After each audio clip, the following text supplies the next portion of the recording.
Hi, I'm Phaedra Kress with StatsWhisperer, and I'm so thrilled to be joined by Associate Professor of Nursing, Dr. Susan Allen, who's with Southern Adventist University in Collegedale, Tennessee. Susan, welcome. Thank you. It's good to be here.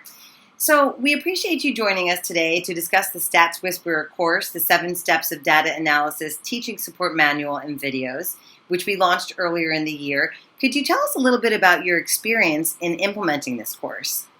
This was such an easy course to implement because everything is already in place. We have the videos and the data sets. We always had access to Dr. Bannon and his staff.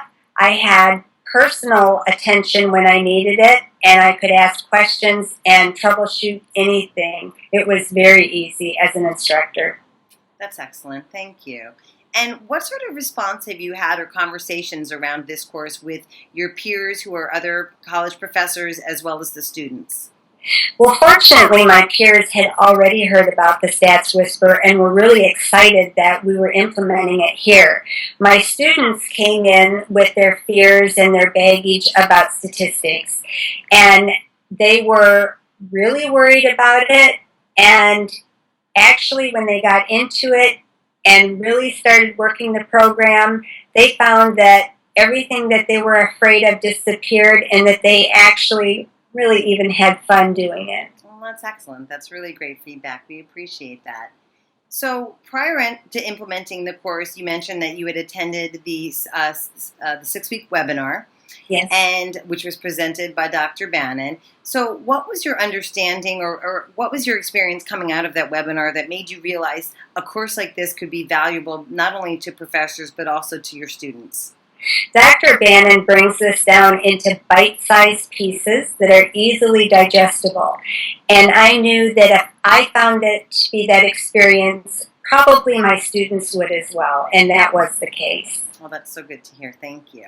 So next, let's talk about outcomes. After all, that's a priority for us here at StatsWhisperer, providing useful tools to students and teachers to perform accurate and statistical analyses, and to also ensure that they're appropriate and reproducible in terms of results and outcomes. So could you speak to this element in your course? Yes, this is a doctoral program that I'm teaching in, so each of the students is doing their own research study. They are able to run their own data. They're able to have tables and graphs. They learn how to write a proposal for IRB and their dissertation, and they're also able to write it up and do a presentation on it. I think it's interesting that there's a gap in most programs about learning how to write up a dissertation and well, not really writing up the dissertation, but there's a gap in doing the presentation.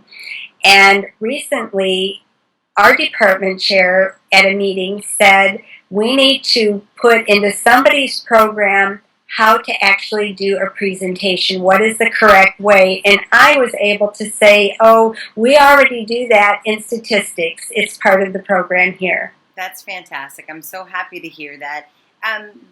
So we acknowledge and agree that there is a gap, an educational gap that exists in the training, not only in undergraduate school, but graduate classes as well. So have there been any unintended benefits that have resulted? I know yours is an online course. Anything that comes to mind, any anecdotes? Well, the thing for me, and that the students gave me this feedback, is that Dr. Bannon provides a data set for us to use. Then the students are able to run those data sets simultaneously with him. I give them an assignment to do, and they run each of the tests at the same time. When they get done, they're able to know right away whether they did it correctly or not, because if they did it correctly, they will get the same results that he did. Mm-hmm. Then at the end, we use the same data sets for their final exam, but we run them a little differently. We will compare different things, and that will tell me if they've retained what they have learned, and it has been very good. And obviously that's crucial, the retention factor. Yes. Is there any, in our closing moments, any final advice or thoughts that you would give to anyone that might have trepidation about taking this course? Any advice for the students or any teachers who you might be encouraged to suggest that they adopt the course? My advice first is to the students. If the students have fear about statistics, they need to leave it at the door, because everything that they ever thought they feared or hated about statistics, they're going to leave by the wayside when they take this course. And for the teachers, it's a smooth transition. And if you have questions or need help, it's a phone call or an email away, and the response is rapid. Thank you so much. We really appreciate you joining us and for all the insights that you've given to us and all of our viewers. Have a really good afternoon, and thanks again, Dr. Allen. Thank you.